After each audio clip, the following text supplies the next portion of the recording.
दोस्तों, my first blog में आप सभी का स्वागत है।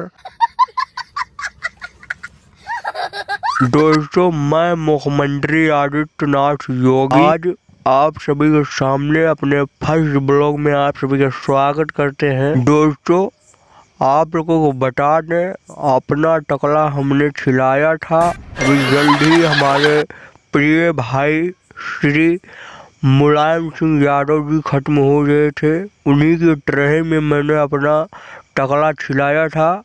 दोस्तों, आप लोग हमारे टकले को इतना घूर रहे हैं, तो आप लोग हमारे टकले को घूरे ना। हम बहुत जल्द फिर से अपना टकला आपके सामने छुला के मिलूंगा। तो दोस्तों, आपको हम फर्स्ट एंड वाले ब्लॉग में आप लोगों को हम अपना टकला छुड़ा कर मिल। तब तक के लिए आप सभी को धन्यवाद और हमारे यम के यस फनी चैनल को सब्सक्राइब करें। दोस्तों, अगले ब्लॉग में बहुत जल्द आप सभी को हम मिलेंगे। धन्यवाद तब के लिए। और भी मुझे काम